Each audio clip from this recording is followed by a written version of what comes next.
উপস্থিত হৈছোহি উপস্থিত হৈছোহি নিকৰি ইয়াত দেখিছে চমৰা আছে জানমণি আছে ৰূপম দা আছে আমাৰ প্ৰণৱ কাই আছে এয়া আহি উপস্থিত হৈছোহি দেখিছে পানী কেনেকৈ বাগৰি আছে ধনচি আৰু গেলাবিলৰ পানী কেনেকৈ বাগৰি আছে দেখিছে আপোনালোকে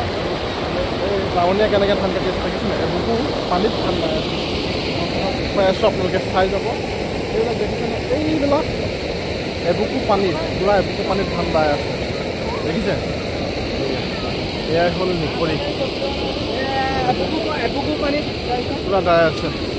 মোৰ লগত এজন দাদা আছে দাদা কি জেগা বুলি কয় আৰু এইটো আমাৰ ৰেভিনিউ ভিলেজ নিকৰি হয় এইটো মানে বৰ্তমান ধনশিৰি নদী আৰু গেলাবিল নদীৰ পানী বৰ্তমান সোমাই আহি আছে আমাৰ অলপ আগত এখন চুইচ গেট আছে চুইচ গেট ইতিমধ্যে মানে পানীৰ অসুবিধাৰ কাৰণে চুইচ গেট খুলি দিয়া হৈছে খুলি দিয়াৰ কাৰণে পানীটো সোমাই আহিছে কিন্তু এটাই অসুবিধা হৈছে আৰু পানীটো সোমোৱাৰ কাৰণে আমাৰ ৰাইজৰ বহুত ক্ষয় ক্ষতি হৈছে পুৰা এবুকু পানীত ধান বাই আছে হয় হয় মানে পানী মানে ধান সম্পূৰ্ণ তল গৈছে আৰু বহুত কষ্ট কৰি ধান চপাবলগীয়া হৈছে আপোনাৰ কিমান ধান আছিলে মোৰ ইয়াত মানে 4 বিঘা আছিলে 2 বিঘামান চপালোঁ 2 বিঘামান গ'ল পানীত ইতিমধ্যে মানে যিখিনি হাতেৰে ঢুকি পাইছে আৰু সেইখিনি কাটিব পৰা হৈছে বাকীখিনি চব পানীৰ তলত গৈছে আপোনালোকে চাই গৈ থাকিব মই আপোনালোকক দেখুৱাই থাকিম কেনেকৈ ৰাইজে ধান দাই আছে আৰু এইটো দেখিলেই মই আপোনালোকক দেখুৱালে কেনেকৈ পানী সুৰসুৰাই বৈ আছে এইটো দেখিছে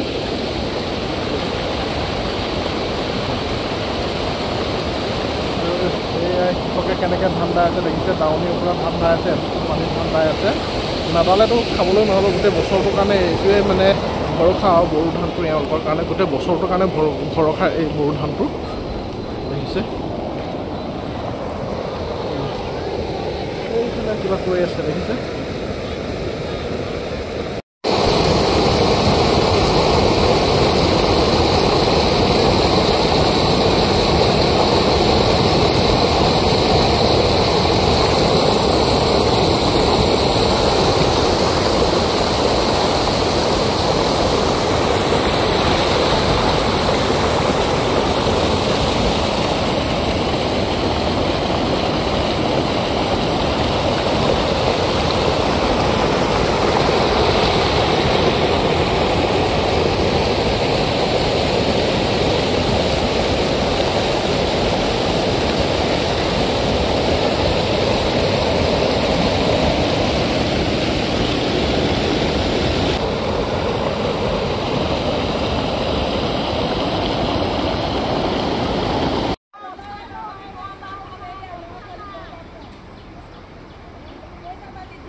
এয়া দেখিছে পানীৰ মাজত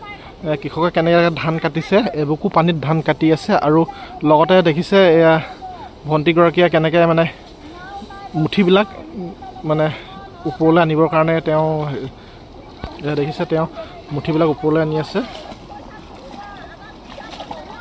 এয়া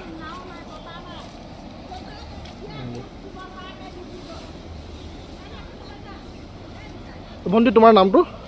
নমস্কাৰ মোৰ নাম শ্ৰীমতী চয়নিকা লে আজি কেইটা বজাৰ পৰা ধান মানে ওপৰলৈ আনি আছে আজি 6টামান বজাৰ পৰা হৈছে 7টামান পানীটোতো আহি আছে পুৰা আহি আছে আৰু ধান কিমান দাবলৈ আছে আৰু ধান আছে বহুত আধা বিঘামান আছে